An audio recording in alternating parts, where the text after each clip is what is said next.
दोस्तों, स्वागत है आपका हमारे चैनल में, जहां हम देश और दुनिया भर से जुड़ी हर जरूरी खबर आप तक पहुंचाते हैं। लॉकडाउन 4 बहुत जल्द ही खत्म हो रहा है और ऐसे में लॉकडाउन 5 शुरू होगा या नहीं और देश भर में दुकानें, बाजार, फ्लाइट, बस, रेलगाड़ी कब खुलेंगी, सबकी जानकारी हम आपको अपनी वीडियो में देने वाले हैं। इसलिए इस वीडियो को अंत तक जरूर देखें। लेकिन सबसे पहले हम चीनी बीमारी से संक्रमितों का आंकड़ा देख लेते हैं। देश में चीनी बीमारी से बुरा हाल है दोस्तों। पारा पहले ही 1 लाख के ऊपर पहुंच चुका है और अगले 5 दिनों में ये 2 लाख के पार जा सकता है। अब तक देश में 1,58,333 संक्रमण के मामले आ चुके हैं। इनमें से 86,110 का इलाज चल रहा है। 67,692 ठीक हो चुके हैं और जैसे जैसे मैं आपको ये बता रहा हूँ, ये आंकड़े और भी बढ़ रहे होंगे। इसी के साथ दोस्तों, आज की बड़ी खबरों में आप देखेंगे कब खुलेंगे देश में स्कूल, कॉलेज। जानने के लिए देखते रहिए। साथ ही देखेंगे 2 हफ्तों के लिए और बढ़ाया जा सकता है लॉकडाउन। इन 11 शहरों पर रहेगा पूरा फोकस और सरकार दे रही 1 लाख रुपए जीतने का मौका। आरोग्य सेतु ऐप पर करना होगा ये काम।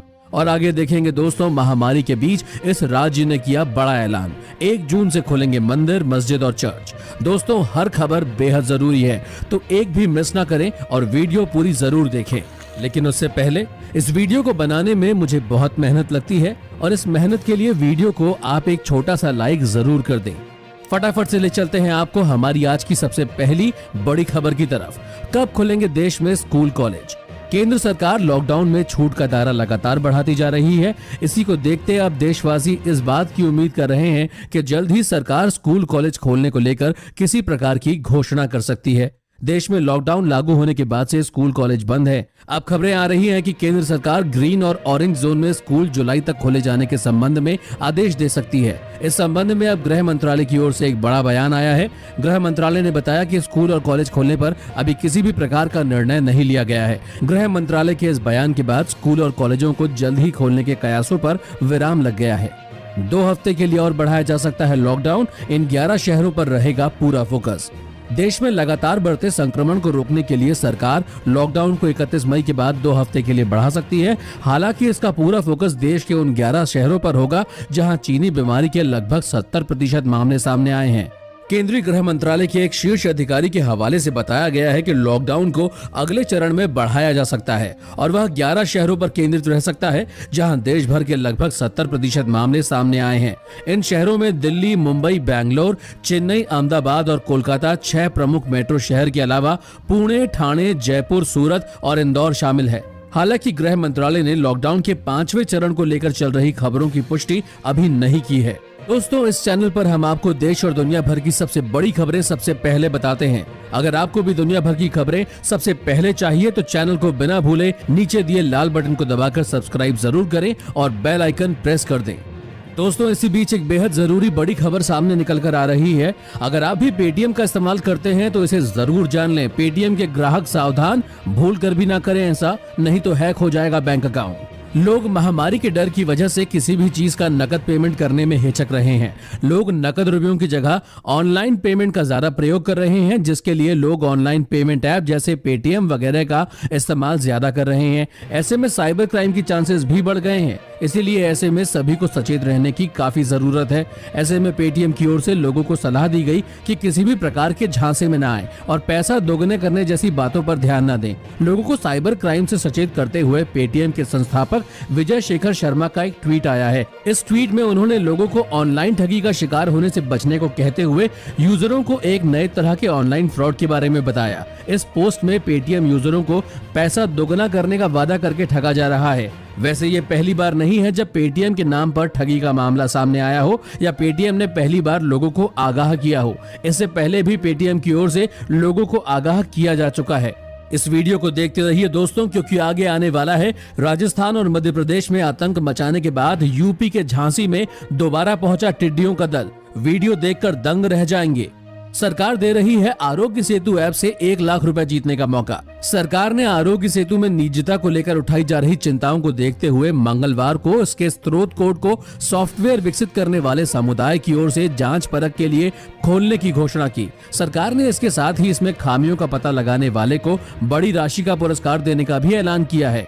महामारी से लोगों को सतर्क करने के लिए आरोग्य सेतु ऐप की शुरुआत की गई, लेकिन कुछ लोगों ने इस ऐप के जरिए लोगों के निजी डेटा जुटाए जाने और इनकी निजी जिंदगी के बारे में ताक झांक करने का आरोप लगाया। सरकार ने इन्हीं चिंताओं का समाधान करने के लिए यह कदम उठाया है। इसमें खामी का पता लगाने और इसके कार्यक्रम सुधार के सुझाव देने वालों के लिए यह पुरस्कार रखे गए हैं। सुरक्षा के लिहाज से संवेदनशीलता को लेकर 3 श्रेणियों में प्रत्येक में 1 लाख रुपए का पुरस्कार रखा गया है, जबकि कोड में सुधार के सुझाव के लिए पुरस्कार 1 लाख रुपए का रखा गया है।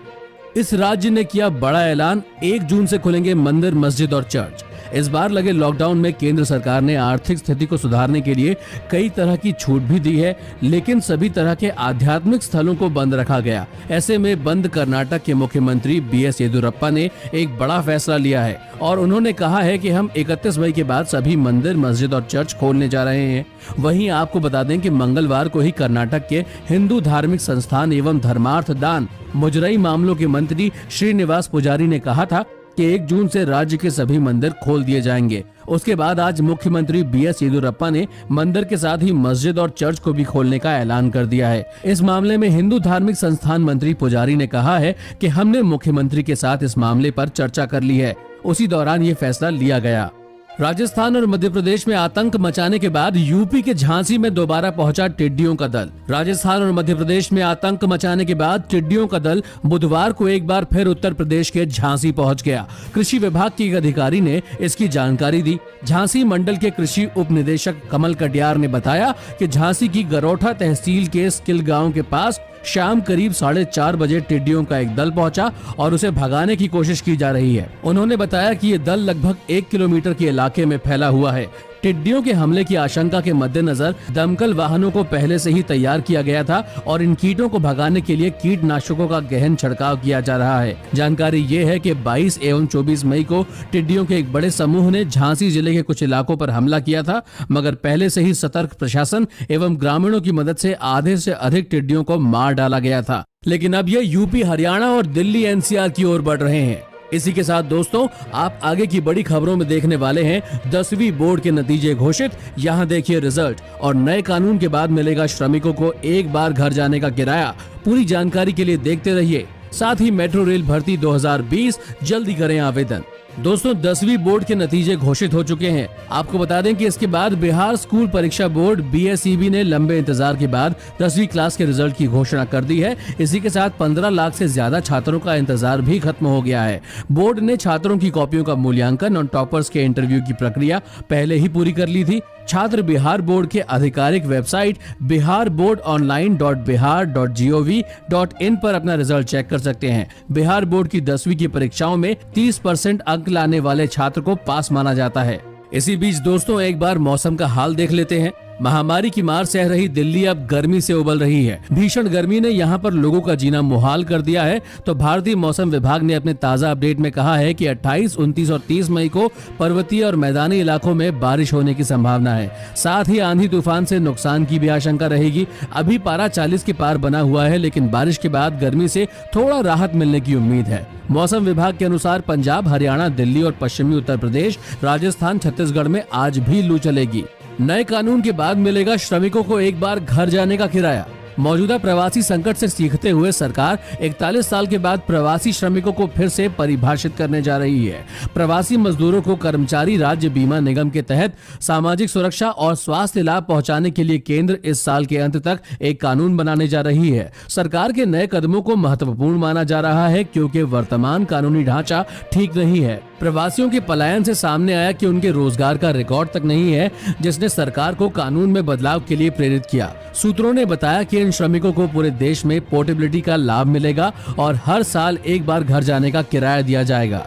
वहीं बसों को भी मिली हरी झंडी। जी हां दोस्तों, धीरे धीरे लॉकडाउन के कम होते अब उड़ीसा राज्य सरकार की ओर से बसों के आवागमन की स्वीकृति दे दी गई है। निजी बस मालिक महासंघ तथा परिवहन मंत्री पद्मनाभ बेहरा की बैठक में 3 महीने के टैक्स छूट पर सहमति के बाद बुधवार से बसों का आवागमन शुरू होना था, पर दस्तावेज तैयार नहीं होने के कारण इनमें 3 से 4 दिन का समय लगेगा। राउरकेला बस स्टैंड से 100 से अधिक एक्सप्रेस तथा 150 से अधिक लोकल बसों का आवागमन होता है। लॉकडाउन के चलते 2 महीने से बसों का आवागमन बंद है। लॉकडाउन में ढील मिलने के बाद सरकार की ओर से 50% यात्रियों को लेकर बसों को चलाने की अनुमति दे दी गई थी। दस्तावेज तैयार होने में 3-4 दिन का समय लगेगा। 1 जून के बाद ही स्थिति सामान्य होने की संभावना है। मेट्रो रेल भर्ती 2020 की शुरुआत हो गई है। Delhi metro rail corporation DMRC limited नौकरी अधिसूचना। Delhi metro rail corporation DMRC limited ने जनरल मैनेजर RS और डिपो इक्विपमेंट पद पर भर्ती के लिए आवेदन आमंत्रित किए हैं। इच्छुक व्यक्ति Delhi metro rail corporation DMRC limited भर्ती 2020 के लिए निर्धारित प्रारूप के माध्यम से 17 जून 2020 तक या उससे पहले आवेदन कर सकते हैं। और इसी के साथ आगे आप देखने वाले हैं दोस्तों, आप व्हाट्सएप से होगा आपका गैस सिलेंडर बुक। यहाँ जानिए डिटेल। और नेपाल के PM ने लगाया आरोप, कहा भारत के कारण यहाँ पर बढ़ रहे चीनी बीमारी के मामले। दोस्तों, एक बहुत बड़ी खबर निकल कर आ रही है, जहां WHO ने बहुत बड़ी चेतावनी दे दी है। बस कुछ ही दिनों में लॉकडाउन 4 की अवधि खत्म होने वाली है, लेकिन उससे पहले विश्व स्वास्थ्य संगठन ने कहा है कि जिन देशों में चीनी बीमारी के मामले घट रहे हैं उन्हें ज्यादा निश्चिंत होने की जरूरत नहीं है, क्योंकि WHO ने चेतावनी दी है कि जिन देशों में संक्रमण के मामले में कमी आ रही है वहां अचानक मामले बढ़ भी सकते हैं। संगठन के मुताबिक महामारी की दूसरी लहर पहली से ज्यादा तेज और खतरनाक साबित होगी। विश्व स्वास्थ्य संगठन के इमरजेंसी प्रमुख डॉक्टर माइक रियान ने कहा है कि बीमारी के केस घटने पर ज्यादा खुशफहमी पालने की जरूरत नहीं है, क्योंकि केसों में अचानक बढ़ोतरी भी दर्ज की जा सकती है। अब व्हाट्सएप से होगा आपका गैस सिलेंडर बुक। देश की दूसरी बड़ी तेल marketing company Bharat petroleum BPCL ने गैस उपभोक्ताओं के लिए नई सुविधा शुरू की है। अब आप व्हाट्सएप के जरिए भी गैस सिलेंडर बुक करवा सकते हैं। व्हाट्सएप पर गैस सिलेंडर बुक करने की सुविधा पूरे देश में शुरू की गई है। भारत पेट्रोलियम के देश भर में 71 मिलियन से अधिक गैस उपभोक्ता हैं। गैस वितरण के मामले में भारत पेट्रोलियम इंडियन ऑयल के बाद दूसरी सबसे बड़ी कंपनी है। भारत गैस के मुताबिक रसोई गैस उपभोक्ता व्हाट्सएप नंबर 1800224344 पर अपना गैस सिलेंडर बुक करा सकते हैं। ध्यान रखें कि इस व्हाट्सएप नंबर पर केवल उसी फोन नंबर से गैस बुक कराई जा सकती है जो नंबर गैस एजेंसी में रजिस्टर्ड है। वहीं एक और बड़ी खबर, 1 जून से बदल रहे हैं रेलवे राशन कार्ड और फ्लाइट से जुड़े कई नियम। जी हां दोस्तों, 1 जून से आपकी रोजमर्रा की जिंदगी से जुड़ी कई चीजें बदलने वाली है। इसमें रेलवे, बस, राशन कार्ड और एयरलाइन से जुड़े बदलाव शामिल हैं। महामारी के कारण लॉकडाउन के चलते देश के अलग अलग हिस्सों में फंसे लोगों की राहत के लिए भारतीय रेलवे 1 जून से 200 अतिरिक्त ट्रेनें चलाने जा रहा है। ये 200 ट्रेनें नॉन AC होंगी और केंद्र सरकार आगामी 1 जून से अपनी महत्वाकांक्षी योजना one nation one ration card को देश भर के 20 राज्यों में लागू करने जा रही है। इसके बाद इन 20 राज्यों में राशन कार्ड धारक किसी भी प्रदेश के सरकारी राशन केंद्र से राशन की खरीदारी कर सकेंगे। साथ ही बजट कैरियर गो एयर सरकारी निर्देशों और नियमों का पालन करते हुए 1 जून से अपनी घरेलू उड़ानें शुरू करने वाला है। नेपाल के PM ने लगाए भारत पर बड़े आरोप।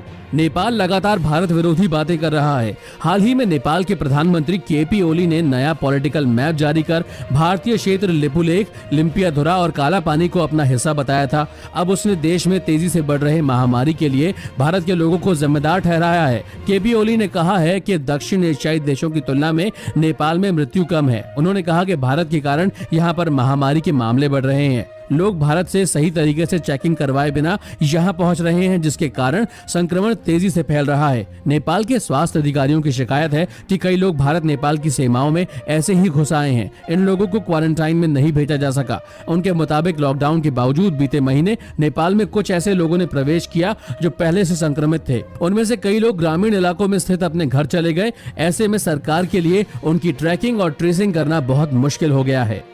इसी के साथ दोस्तों, जैसा कि आप जानते हैं, भारत और चीन में कुछ अच्छी नहीं बन रही और ऐसे में कभी भी कुछ भी हो सकता है। ऐसे में यदि भारत और चीन के बीच युद्ध होता है तो आप भी देखिए कि भारत चीन के मुकाबले कहां पर है। ग्लोबल फायर पावर रिपोर्ट के मुताबिक साल 2020 की रैंकिंग में भारत दुनिया का चौथा ऐसा देश है जिसके पास सबसे ताकतवर सेना है। ग्लोबल फायर पावर के मुताबिक भारत के पास इस समय एक अनुमान के मुताबिक कुल 45,44,000 मिलिट्री पर्सनल है। अगर चीन की बात करें तो ग्लोबल फायर पावर की लिस्ट में यह तीसरे नंबर पर है। चीन के पास इस समय कुल 26,93,000 मिलिट्री पर्सनल हैं। भारत की मिलिट्री के पास 212 एयरक्राफ्ट हैं। चीन की बात करें तो उसके पास करीब कुल 3,210 एयरक्राफ्ट हैं। इंडियन नेवी के पास 285 ऐसे संसाधन हैं जो तटीय सीमा की सुरक्षा करते हैं। चीन के पास सिर्फ 2 एयरक्राफ्ट कैरियर हैं।